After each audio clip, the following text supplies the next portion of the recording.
شهر رمضان الذي أنزل فيه القرآن هدى للناس وبينات من الهدى والفرقان. الحمد لله رب العالمين وبه نستعين والصلاة والسلام على نبينا محمد وعلى آله وصحبه أجمعين ومن تبعهم بإحسان إلى يوم الدين. أما بعد. محترم حضرات اور پردہ نشین خواتین اسلام، آج کی تراویح میں پارہ نمبر 17 پڑھا گیا اور ہمارا درس سورۃ البلد میں چل رہا تھا. کل درس کے آخر میں جو بات بتائی گئی وہ یہ تھی کہ اللہ تبارک و تعالیٰ فرماتا ہے کہ انسان کا گزر دشوار گزار گھاٹی سے نہیں ہوا ہے، اور آپ کو کیا پتا کہ دشوار گزار گھاٹی کیا ہے. پھر اللہ نے فرمایا فک رقبہ، دشوار گزار گھاٹی یہ ہے کہ گردن کو آزاد کرنا، یعنی غلام آزاد کرنا. او اطعام فی یوم ذی مسغبہ، یا کسی بھوکے انسان کو بھوک والے دن کھانا کھلانا.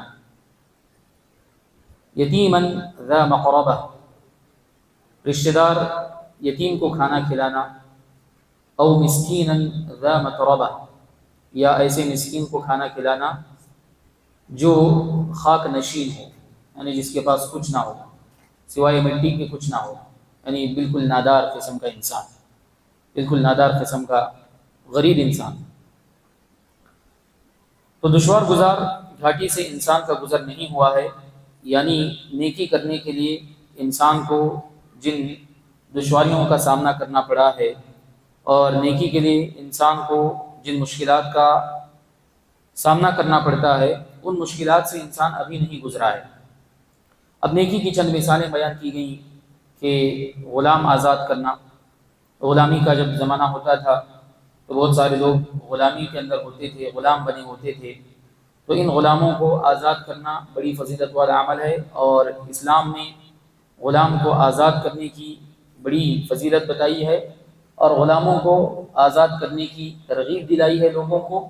اور اسی طریقے سے غلاموں کو آزاد کرنے کے سلسلے میں بہت سارے کفارے بھی رکھے ہیں. بہت سارے گناہوں کا کفارہ اسلام کے اندر اس انداز میں رکھا گیا کہ غلام کو آزاد کیا جائے. تو غلام کو آزاد کرنا یہ بھی ایک نیکی ہے. اور اسی طریقے سے جو لوگ قید و بند کی صحبتوں میں ہیں، جو لوگ جیل میں مبتلا ہیں، جو بے گناہ جیل میں پڑے ہوئے ہیں، ایسے بے گناہ اور بے قصور لوگوں کو بھی جیل سے رہا کرنا، قید خانے سے رہا کرنا، یہ بھی اس کے اندر داخل ہے. تو کہا کہ فک رقبہ، اور دوسری نیکی بتائی گئی او اطعام فی یوم ذی مسغبہ، اور کسی دن کسی بھوکے انسان کو کھانا کھلانا. جس انسان کے پاس، جس آدمی کے پاس کھانے کے لیے کچھ میسر نہیں ہے، جو فاقوں کی زندگی گزار رہا ہے، ایسے غریب اور نادار لوگوں کو کھانا کھلانا یہ بھی نیکی ہے. پھر اس کے بعد کہا یتیما ذا مقربہ، کوئی یتیم ہے تو اس یتیم کو، جو رشتہ دار بھی ہے، ایسے رشتہ دار یتیم کے ساتھ بھی حسن سلوک کرنا.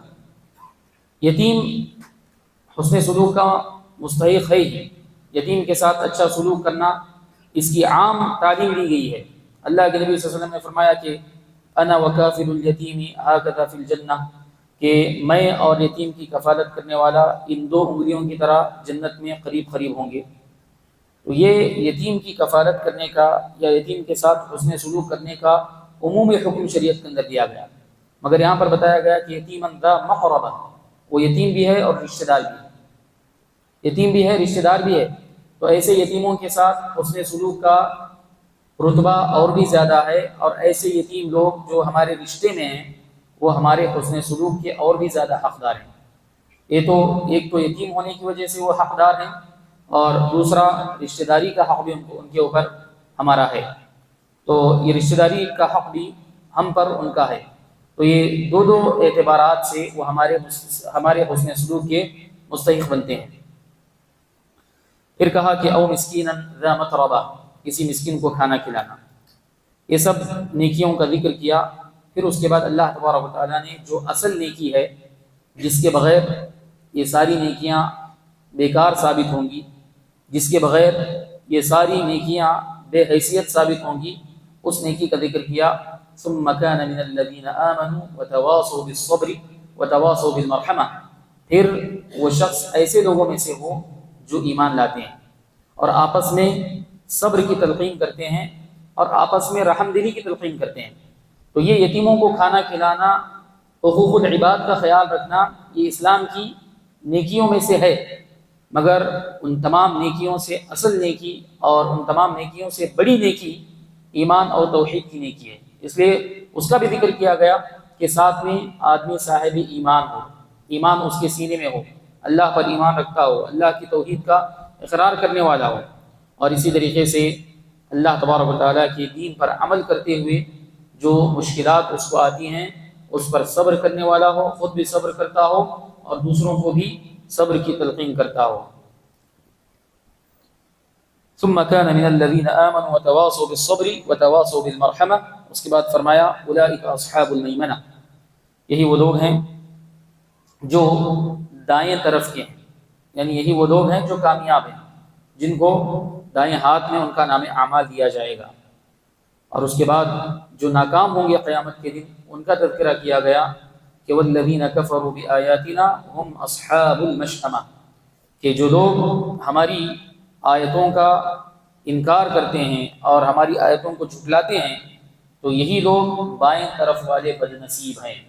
بائیں طرف والے ہوں گے، بائیں ہاتھ میں ان کو نام اعمال دیا جائے گا، اور جس کو بائیں ہاتھ میں نام اعمال دیا جائے گا وہ تو ناکام اور نامراد ہوگا. علیہم نار مؤصدہ، ان کے اوپر آگ ہوگی جس کو ہر طرف سے بند کر دیا گیا ہوگا.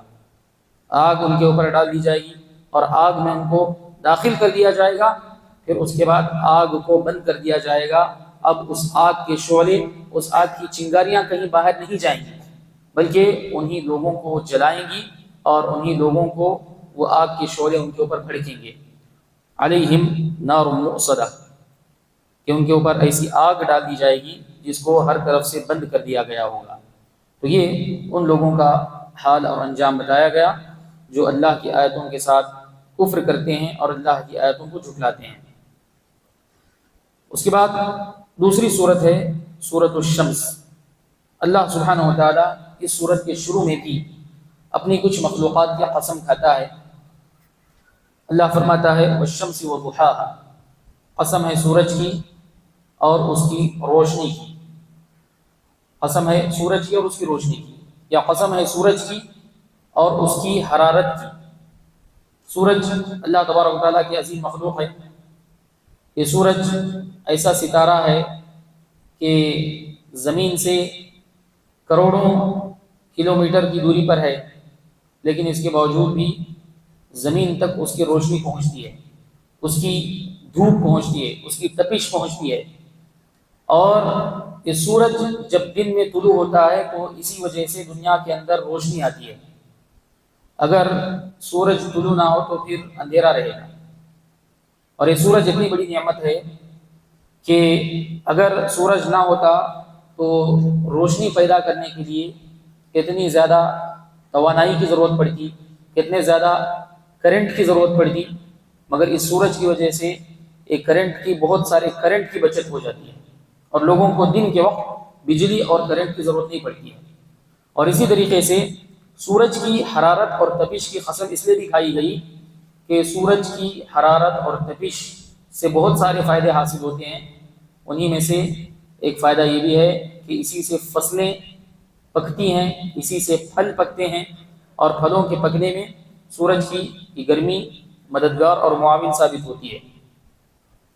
پھر اس کے بعد اللہ نے فرمایا والقمر اذا تلاها، قسم ہے چاند کی جو اس کے پیچھے آئے، یعنی سورج کے پیچھے چاند آتا ہے. سورج جہاں سے طلوع ہوتا ہے چاند اس کے پیچھے طلوع ہوتا ہے. اس کے سورج کے پیچھے پیچھے چاند چلتا ہے۔ اس کے بعد فرمایا والنہار اذا جلاھا، قسم ہے دن کی جب وہ زمین کو روشن کرتا ہے۔ دن جب آتا ہے تو زمین روشن ہو جاتی ہے، تو دن زمین کو روشن کرتا ہے۔ واللیل اذا یغشاھا، قسم ہے رات کی جب وہ زمین کے اوپر چھا جاتی ہے۔ رات جب آتی ہے تو رات ایک کور کی طرح، ایک کالے غلاف کی طرح اس زمین کے اوپر چھا جاتی ہے اور پوری زمین کے اوپر اندھیرا چھا جاتا ہے۔ اس رات کی قسم کھائی۔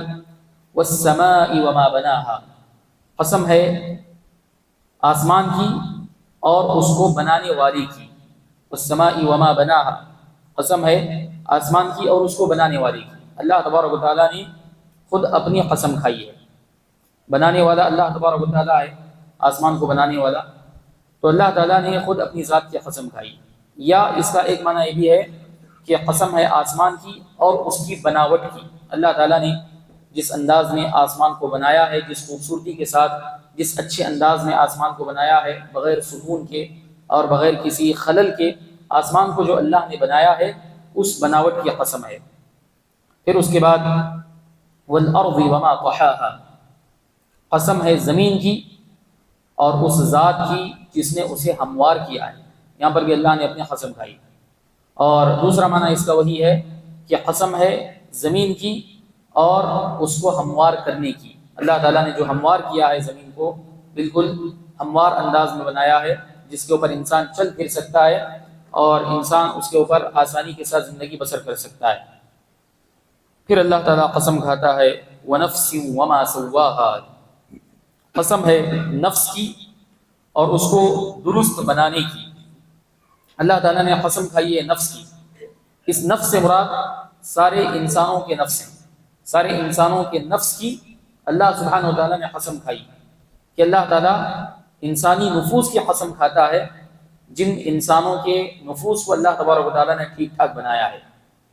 فَأَلْهَمَهَا فُجُورَهَا وَتَقْوَاهَا، پھر اللہ تبارک و تعالیٰ نے اس کی برائی اور اس کی پرہیزگاری کا اسے الہام کیا۔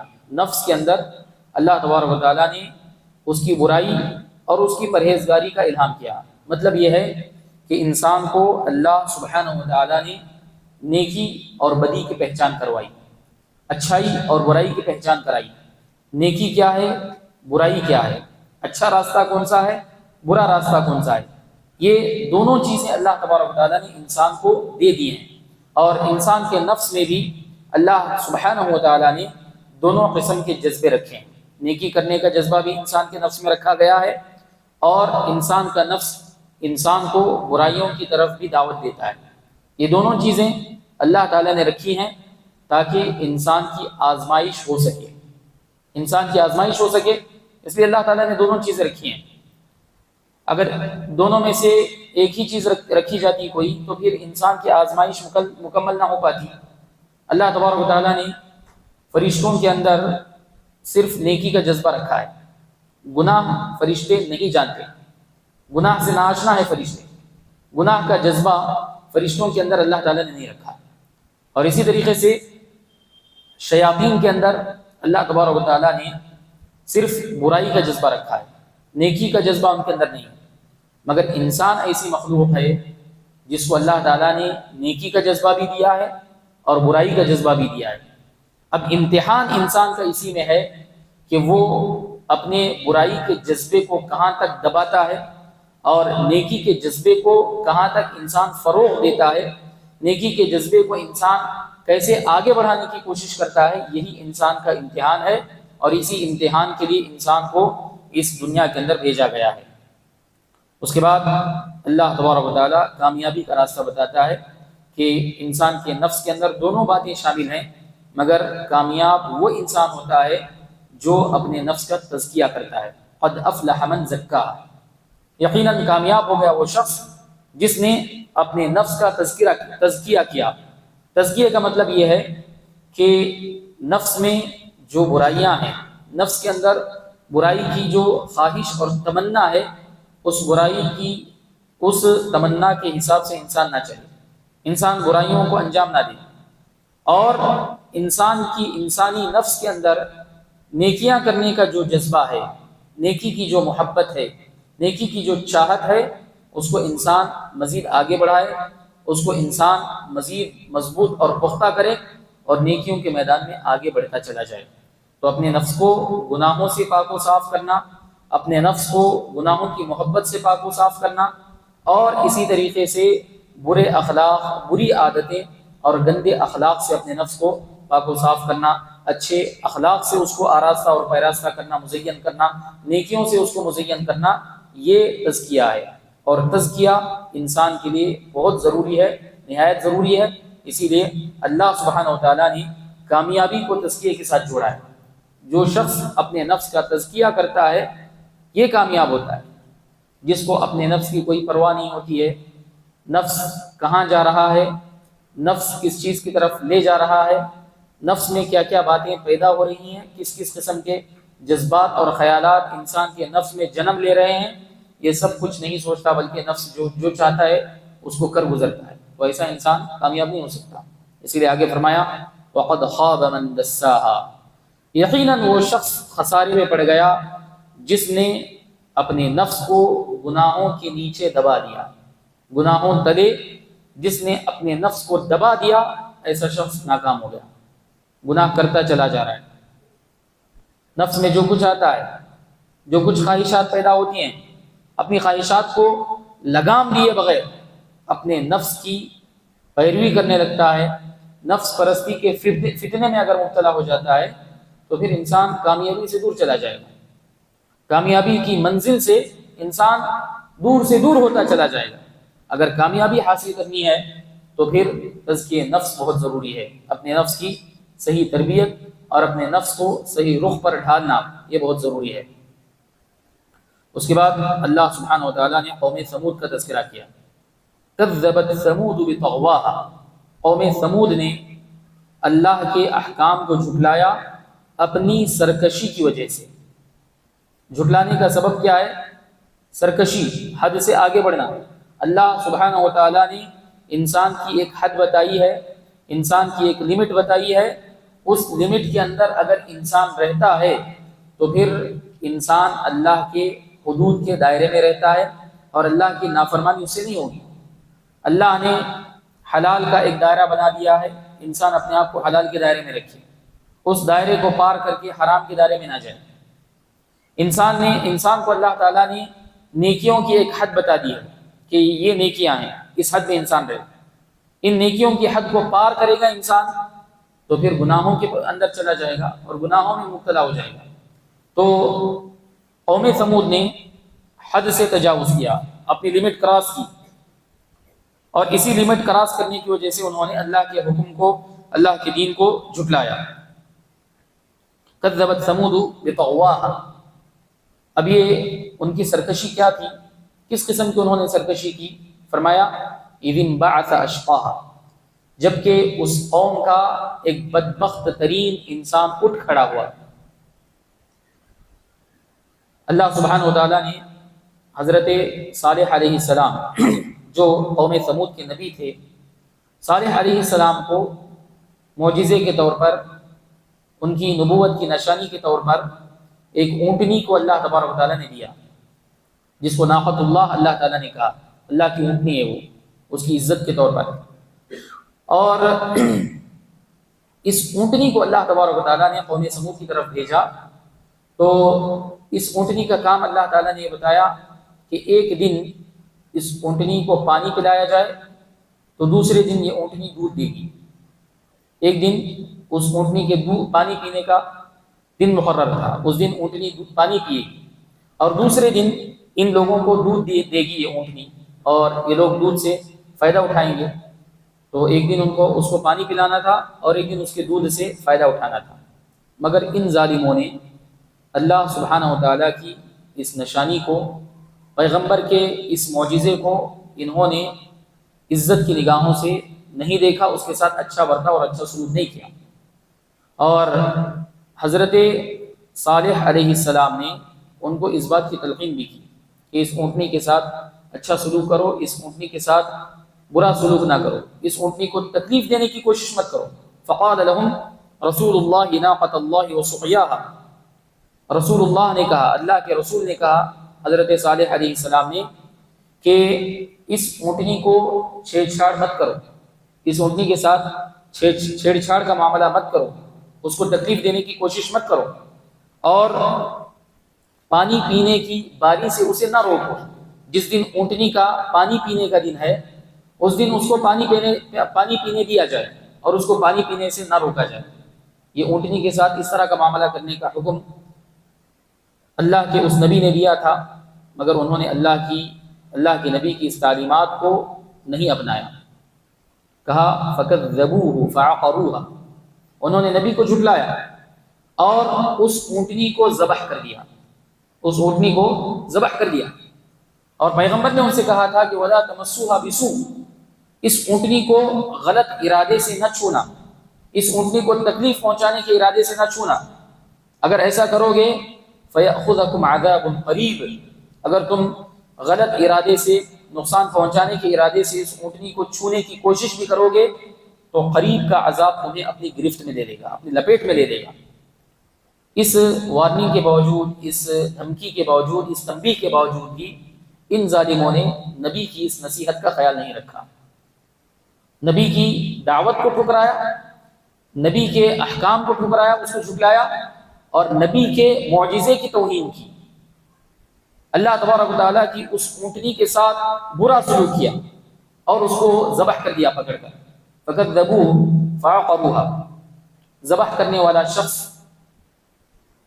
اس کا نام ہے قدار، جس شخص نے اس اونٹنی کو ذبح کیا تھا اس کا نام تھا قدار۔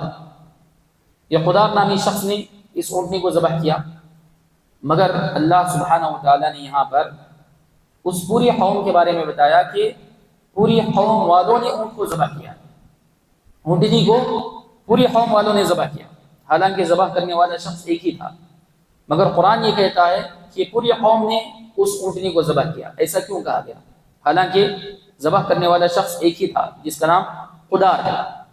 تو پوری قوم کو اللہ تبارک و تعالیٰ نے اس جرم کے اندر اس لیے شامل کیا ہے کہ ذبح کرنے والا تو ایک ہی شخص تھا، مگر کچھ لوگوں نے اس کو تیار کیا، قوم کے کچھ لوگوں نے اس کو تیار کیا کہ تم اس اونٹنی کو جا کر کے ذبح کر دو، اور کچھ لوگ خاموش بیٹھے رہے، روکا نہیں۔ کچھ لوگوں نے اس آدمی کو تیار کیا اور کچھ لوگ اس کے اوپر رضامندی ظاہر کیے۔ جب خاموش رہتا ہے انسان تو راضی ہے اس عمل سے۔ تو یہ قوم ثمود پوری کی پوری، کچھ لوگوں نے اس کو تیار کیا، اس کو حکم دیا، اور کچھ لوگوں نے خاموشی اختیار کی اور اس پر راضی ہوئے۔ اسی وجہ سے اللہ سبحانہ و تعالیٰ نے یہاں پر اس جرم کو پوری قوم کی طرف منسوب کیا اور کہا فَكَذَّبُوهُ، پوری قوم نے مل کر کے اس اونٹنی کو ذبح کر دیا۔ پتہ چلا کہ جو لوگ گناہ کو دیکھتے ہیں، غلطی کو دیکھتے ہیں، نافرمانی کو دیکھتے ہیں، معصیت کو دیکھتے ہیں اور اس کو روکنے کی کوشش نہیں کرتے، بلکہ گناہ کو پنپنے کا موقع دیتے ہیں، گناہ کو آگے بڑھنے کا موقع دیتے ہیں اور گناہ کو ترقی کرنے کا موقع دیتے ہیں، تو ایسے لوگ بھی ایک حیثیت سے گنہگار شمار کیے جائیں گے۔ اگر ہمارے آس پاس گناہ ہو رہا ہے، غلطی ہو رہی ہے، تو روکنا ہمارا فرض اور واجب ہے۔ روکے بغیر ہم اللہ تبارک و تعالیٰ کے ساتھ بچ نہیں سکیں گے، اور روکنے کے درجات بھی نبی صلی اللہ علیہ وسلم نے حدیث کے اندر بتا دیا کہ اگر انسان اپنے ہاتھ سے روک سکتا ہے تو ہاتھ سے روکنے کی کوشش کرے، ہاتھ سے نہیں روک سکتا تو زبان سے روکنے کی کوشش کرے، اور زبان سے بھی نہیں روک سکتا تو پھر اپنے دل میں اس برائی کو برائی جانے۔ یہ ایمان کا سب سے کمزور درجہ ہے، سب سے نچلا درجہ ہے۔ اگر گناہ ہو رہا ہے، غلطی ہو رہی ہے، اور ہمارے اندر یہ تین میں سے کوئی ایک بھی نہیں ہوا، ان تین میں سے کسی ایک عمل پر بھی ایک چیز پر بھی ہم نے عمل نہیں کیا، تو پھر ہم بھی گنہگار شمار کیے جائیں گے، ہم بھی گنہگار شمار کیے جائیں گے۔ اس لیے انسان کو اس چیز کا خیال رکھنا چاہیے۔ فَكَذَّبُوهُ فَعَقَرُوهَا فَدَمْدَمَ عَلَيْهِمْ رَبُّهُمْ بِذَنبِهِمْ فَسَوَّاهَا، تو اللہ تبارک و تعالیٰ نے، ان کے رب نے ان کے گناہوں کے سبب انہیں ہلاک کر دیا، اور اس عذاب کو سب کے لیے عام کر دیا۔ عذاب آیا تو اللہ تبارک و تعالیٰ کا عذاب سارے انسانوں کو دے ڈوبا، اور اس کے بعد اللہ فرماتا ہے وَلَا يَخَافُ عُقْبَاهَا، اور اللہ تبارک و تعالیٰ اس عذاب کے انجام سے نہیں ڈرتا ہے۔ جو عذاب اللہ تبارک و تعالیٰ نے اس قوم کو دیا، اس عذاب کا انجام اور اس عذاب کا نتیجہ کیا نکلے گا، اس کی اللہ تبارک و تعالیٰ کو کوئی پرواہ نہیں ہے۔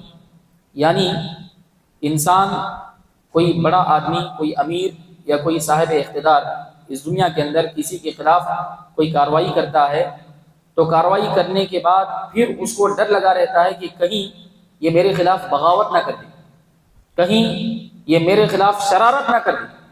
اللہ تبارک و تعالیٰ کہتا ہے کہ جن نافرمانوں کو اللہ تعالیٰ سزا دیتا ہے تو سزا دینے کے بعد اس سزا کے انجام سے اللہ تبارک و تعالیٰ نہیں ڈرتا ہے، اس لیے کہ اللہ تبارک و تعالیٰ تو احکم الحاکمین ہے، اللہ تبارک و تعالیٰ تو عزیز ہے، اللہ تبارک و تعالیٰ غالب ہے۔ لا يسأل عما يفعل وهم يسألون، اللہ تعالیٰ جو کچھ کرتا ہے اس پر اللہ تبارک و تعالیٰ سے سوال نہیں کیا جا سکتا، اللہ تعالیٰ سے حرف سوال نہیں کیا جا سکتا کہ ایسا کیوں کیا گیا۔ اللہ تبارک و تعالیٰ جو کچھ کرتا ہے اس پر کوئی سوال کرنے والا نہیں۔ اور اسی طریقے سے اللہ تبارک و تعالیٰ غالب ہے، ایک وجہ تو یہ ہے کہ اللہ تعالیٰ عزیز اور غالب ہے، اس لیے انجام سے نہیں ڈرتا ہے، اور دوسری وجہ یہ بھی ہے کہ اللہ سبحانہ و تعالیٰ کسی کے خلاف عذاب کی کارروائی کرتا ہے، اللہ تبارک و تعالیٰ کسی کے خلاف سزا کی کارروائی کرتا ہے، کسی کو اللہ تبارک و تعالیٰ عذاب سے دوچار کرتا ہے تو وہ اسی لیے کرتا ہے کہ وہ اس عذاب کا مستحق تھا، اس عذاب کا سزاوار تھا، وہ اسی عذاب کے لائق تھا، اسی لیے اللہ تبارک و تعالیٰ عذاب دیتا ہے۔ جب وہ اسی عذاب کا لائق تھا تو پھر اللہ تبارک و تعالیٰ کو اس کے انجام سے کسی قسم کا خوف نہیں۔ دنیا والے اگر کسی کے خلاف کوئی کارروائی کرتے ہیں، اگر کوئی بادشاہ، اگر کوئی امیر کسی کے خلاف کوئی کارروائی کرتا ہے اور اس کو کوئی سزا دیتا ہے تو کبھی سزا کے اندر زیادتی بھی کر دیتا ہے، جس سزا کا وہ مستحق نہیں تھا وہ سزا دے دیتا ہے کبھی کبھی، تو پھر اس کو ڈرنا پڑتا ہے کہ اس کا انجام کیا ہوگا۔ مگر اللہ تبارک و تعالیٰ تو سب سے بڑا انصاف کرنے والا ہے، اللہ سبحانہ و تعالیٰ تو احکم الحاکمین ہے، اللہ تبارک و تعالیٰ بندوں پر ظلم کرنے والا نہیں ہے، وہ تو عدل کرنے والا ہے، تو پھر اللہ تبارک و تعالیٰ کو ڈرنے کی کوئی ضرورت نہیں ہے۔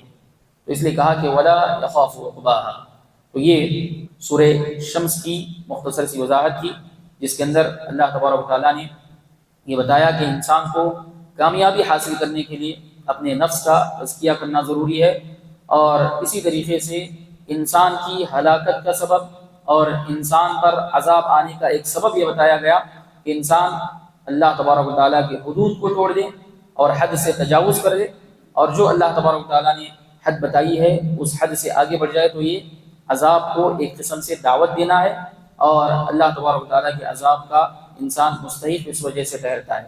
اللہ سے دعا ہے کہ اللہ تبارک و تعالیٰ ہم تمام لوگوں کو قرآن مجید کے اندر جو احکام اور جو واقعات بیان کیے گئے ہیں ان واقعات سے عبرت حاصل کرنے کی توفیق عطا فرمائے۔ اللہ تعالیٰ قرآن سے ہمیں اپنی زندگیوں کو روشن اور منور کرنے کی توفیق عطا فرمائے۔ اللہ جب تک ہمیں دنیا کے اندر باقی رکھے، توحید کے ساتھ، سنت کے ساتھ باقی رکھے، اور جب ہمارا خاتمہ ہو تو خاتمہ بالخیر ہو۔ آمین، وآخر دعوانا الحمد للہ رب العالمین۔